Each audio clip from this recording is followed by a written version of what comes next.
Ni hao, code friends and code family, and you're probably wondering, that is a strange greeting. Uh, why is Saint Raz telling us hello in Mandarin Chinese instead of the normal English or the thematically appropriate French? Well, actually, it is thematically appropriate for me to greet you in Chinese. As you can see from the title of this episode, coding is Kung Fu. Well, what inspired this particular theme here is that I just watched a movie called Iron Fists and Kung Fu Kicks. Pretty interesting, and if you're interested in documentary films or filmmaking in general, or martial arts, or some combination of those, I would say give it a watch. It's on Netflix. I think it's also available through Amazon Prime, and pretty interesting. But what about this coding as Kung Fu? Well, I'd like to point out that the original meaning of the words Kung Fu is kind of a anglicization of the actual Chinese phrase. The phrase means hard work, or any discipline or endeavor that takes hard work and effort, commitment. As you see here, if you want to go down a Wikipedia rabbit hole, any study, learning, or practice that requires patience, energy, and time to complete. You'll notice what they're not talking about there is they're not talking about other kinds of resources. They're not talking about capital or materials and things like that. And that's really what's interesting about Kung Fu and also some other martial arts, Eastern martial arts like karate. Karate means empty hand. The people that were in Okinawa at the time it was under Japanese occupation were disarmed by the military and political forces that had sway there at the time. So without arms, they had to make use of fighting styles and training that didn't have that equipment, didn't have those resources. Much the same in the style of capoeira, which emerged in South America uh, among slaves who would disguise their martial training and practice as dance. So capoeira is very interesting as well. But the point is, whether we're talking about martial arts, whether we're talking about kung fu or capoeira or whatever, the connection between that, or not connection necessarily, but the similarity between that and coding is this: that you can take part in that endeavor and succeed. You can gain proficiency or even mastery without a large outlay of cash, and that's what I'm talking about as in coding is kung fu. With hard work, with discipline, with commitment and labor, albeit mental labor rather than physical labor, you can become proficient in that. And that's different from a lot of trades. No matter how much commitment you have, no matter how much you want to practice, no matter how many books you read, there are things that you cannot become truly proficient in without practicing, and that may require materials. For example, if you want to be a gym cutter, you're never going to become a great gym cutter through reading a book. You're going to have to practice, and the materials you'll practice on, in the case of that particular trade, certainly is going to be quite expensive.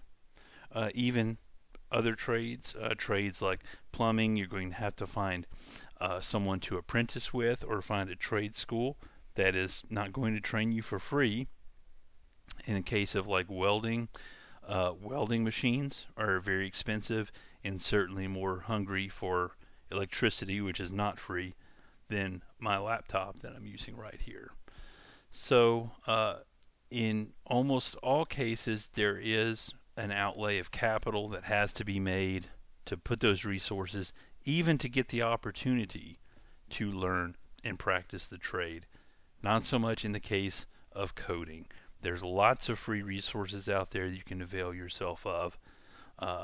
And as long as you're willing to put in the work and practice and study, then you can become proficient. Now, I'm not saying, of course, that formal training is not advantageous. Certainly, everything else being equal, you're certainly better off if you do have capital, connections, academic bona fides, and other resources, both tangible and intangible. It's always better to have more at your disposal there. However, not absolutely necessary in the cases of some trades, coding being the one that we're addressing right now. So think about that. Coding is kung fu. If you want to be a master, you've got to put in the work. I'd also like to take this opportunity to give a shout out to some of my friends and contacts. One of them is Karl StJean. He's actually a classmate of mine. We went through a coding boot camp together. I consider him a friend and a colleague, and he is I actually spoke with him before recording this. So he actually posts a lot about his journey from being a boot camp student to being a searcher for employment to being a junior developer. And he's a great guy, very no-nonsense, unpolished, unedited perspective into his opinions and insights into the industry, but of particular importance to a lot of folks who are getting into coding. The words of the master, the expert, the professor, those are great. That's extremely valuable, but it might be less relatable. So if you want to see what it's like just getting into the industry in 2019, 2020, rather than hear from someone who got into the industry 25 years ago, there's something to be gained from that. There's things that the brand new junior developer perspectives and insights that they have that someone who is a long-time player in the industry does not have. It's not an either or. We should definitely avail ourselves of both. But I wanted to give a shout out to Kyle and invite you guys, go ahead and connect with him or follow him on LinkedIn. He's a great guy and very proficient developer. Another shout out to someone that I met. Initially met her on LinkedIn via her website. Website is called Coding for Hermit Crabs. Coding for Hermit Crabs is an initiative developed by Kayla Thomas, or she works with them. I believe that she's primary mover behind it. This is bringing coding resources and other resources supportive of the homeless and the youth who are at risk of homelessness. And this certainly sounds like a revolutionary idea. I mean, people who literally don't have homes, literally don't have a roof over their head, may not have adequate clothing, certainly facing some food insecurity. Why are you going to be jumping to a highly technical field like information technology, computer programming?